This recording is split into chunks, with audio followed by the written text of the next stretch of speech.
जय श्री कृष्णा। सभी के लिए कैसे हैं आप सब। तो उम्मीद करती हूँ भगवान की कृपा से सभी लोग बहुत अच्छे होंगे और आप सबकी कृपा से बस मैं भी ठीक हूँ। तो आप सभी का स्वागत है अपने चैनल किरण देशराज में। तो आज है सोमवार, सावन का पहला सोमवार है आज, और सभी लोग मंदिर जा रहे हैं, व्रत भी किए हैं और पूजा भी कर रहे हैं सभी।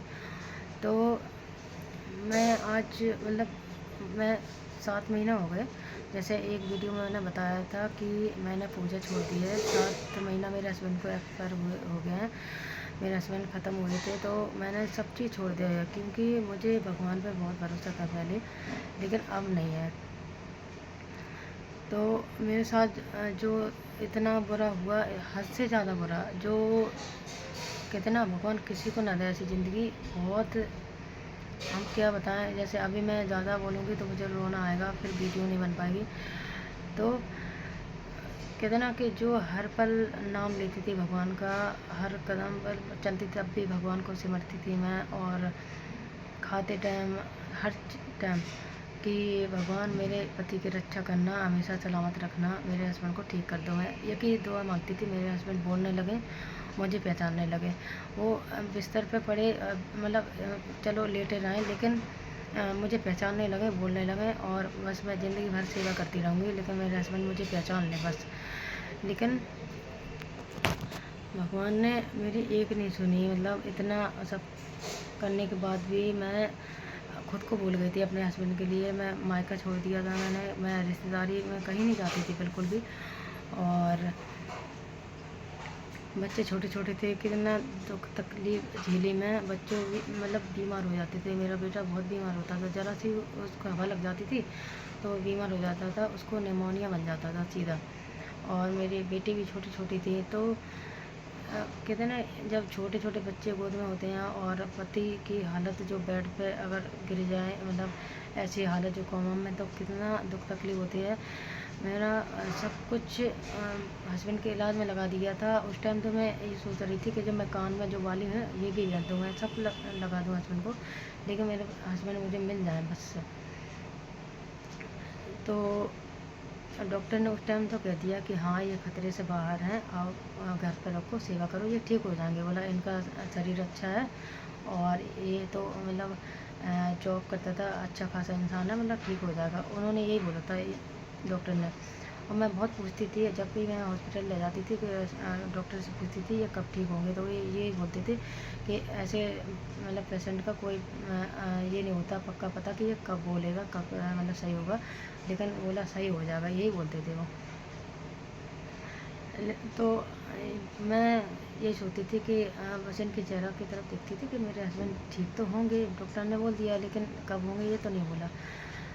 तो मैंने अपने हस्बैंड के लिए इतना कुछ किया है। जैसे किसी ने बोला कि तुम ये काम करो, जैसे इलाज तो मैं कराती थी, लेकिन वैसे होते ना, तो कई जो मुझे बोले कि उनके बेड के नीचे पानी रखो, वो पिलाओ, एक भगवान का मंत्र पता नहीं क्या क्या बोलते थे लोग बोलते। तो मैं अंधी हो गई थी हस्बैंड के लिए, मैं हर कुछ करने को तैयार थी, कोई भी बोले कि ये कर लो। तो एक बहन थी एक, उन्होंने बोला था मुझे कि शनिदेव मंदिर जाया करो। बोला शनिदेव मंदिर जाओगी तो पक्का ठीक हो जाएंगे तुम्हारे हस्बैंड।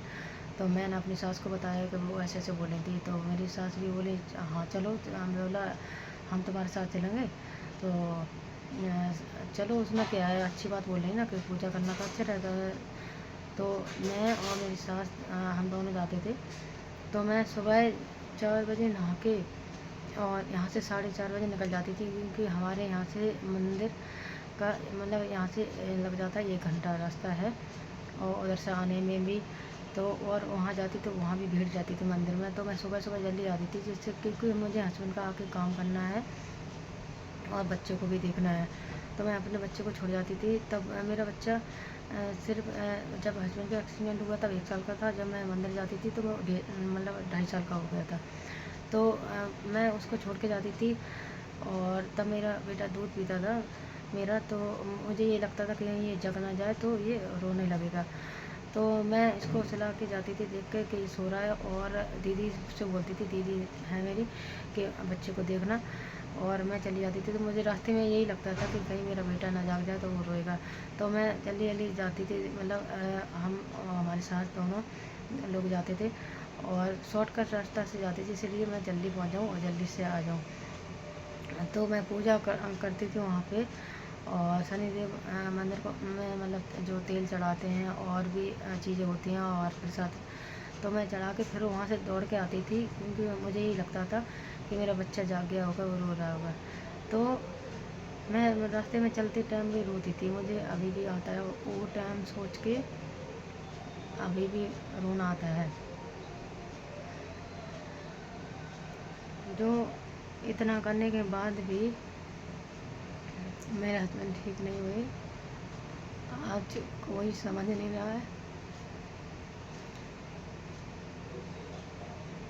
जब भी पहले की बात करती हूँ तो रोना आता है मुझे बहुत। इतना करने के बाद भी आज मैं अकेली रह गई हूँ। मैं अपने पति को हर हालत में ठीक करना चाहती थी, लेकिन ना मेरी भगवान ने सुनी, ना तो कोई डॉक्टर ने ठीक कर पाया। अब मैं डॉक्टर से बोलती थी कि मेरे हस्बैंड को ठीक कर दो, मतलब मैं सब कुछ बेंच के लगा देंगे, लेकिन वो डॉक्टर बोलते थे कि ज़्यादा पैसा बढ़ा तो भिखारियों को दान कर दो, ऐसा बोलते थे। बोला ये कोई दिमाग डालने वाली चीज़ थोड़ा कह के मैं मतलब दिमाग डाल दूँ ये ठीक हो जाएगा, बोला ये तो अपने आप ठीक होगा, ऐसा बोलते थे। तो मैं आज सब मैं आप सभी को ये बता रही हूँ कि मैं पूजा क्यों छोड़ी हूँ, क्योंकि मेरा भरोसा टूटा है। मैं अपने हस्बैंड के लिए सब कुछ वो की हूँ कि मेरा हस्बैंड ठीक हो जाए, लेकिन फिर भी नहीं हुए। बहुत पैसा लगाया,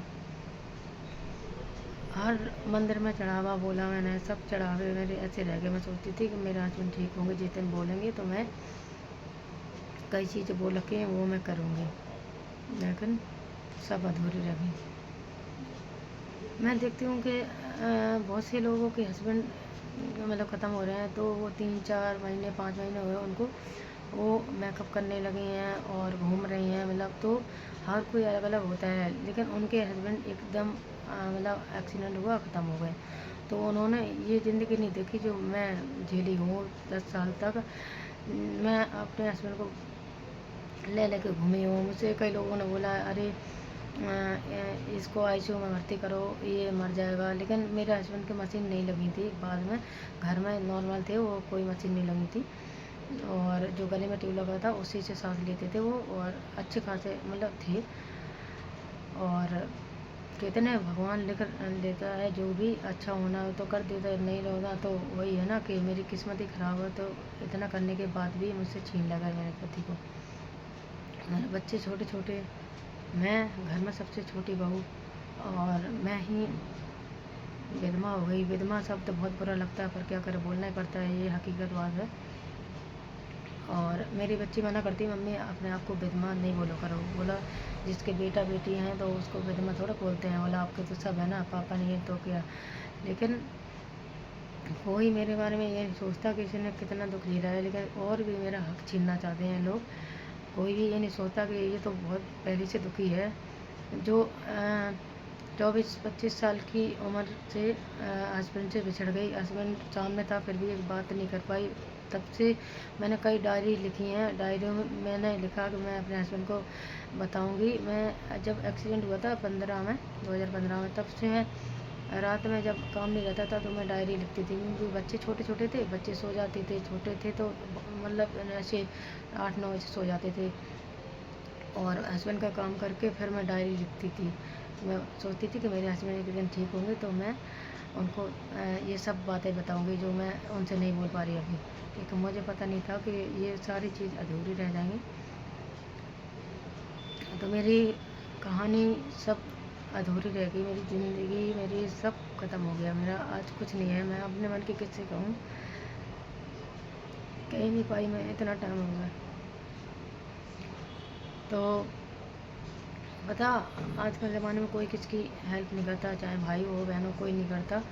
तो इसलिए मैं सोशल मीडिया पे आई थी कि मेरे बच्चों की मतलब वो मेरी कुछ हेल्प हो, क्योंकि मैं वैसे पहले से बहुत बर्बाद हो गई हूँ। मैं कई चीज़ नहीं जानती थी, तो मेरा बहुत कुछ बर्बाद हुआ जो मैं बता भी नहीं सकती। तो प्लीज़ आप लोग हमारे वीडियो को लाइक कर दिया करो, शेयर, और मेरे चैनल को सब्सक्राइब ज़रूर करें। आगे बढ़ाओ थोड़ा, अभी मेरा बहुत डाउन हो गया, कोई भी सपोर्ट भी नहीं कर रहा। तो एक बार मेरे हस्बैंड का वीडियो देखो जो नीचे पड़े हैं, मेरे हस्बैंड के मतलब डाले थे, मैंने अपलोड किए थे, जो अभी मुझे देख रहे हैं लोग कि मैं गाने पे वीडियो बनाती थी। मेरा घर ऐसा है ना कि वीडियो कहीं नहीं बना पाती, क्योंकि मैं जब भी वीडियो बनाती हूँ तो गेट बंद करके बनाती हूँ, बाहर मैं जा नहीं पाती। मेरा घर ऐसा है, किचन है नहीं, मेरी 2 रूम है सिर्फ मुझे मिले हैं जो रूम। और बाकी जेठ लोग हैं, ससुर सास, मतलब तो उनको मुँह ढाँकना पड़ता, तो मैं बाहर वीडियो नहीं बना पाती हूँ। तो आप सब प्लीज़ इस बहन को अपने को सपोर्ट करें ज़्यादा से ज़्यादा बच्चों के लिए।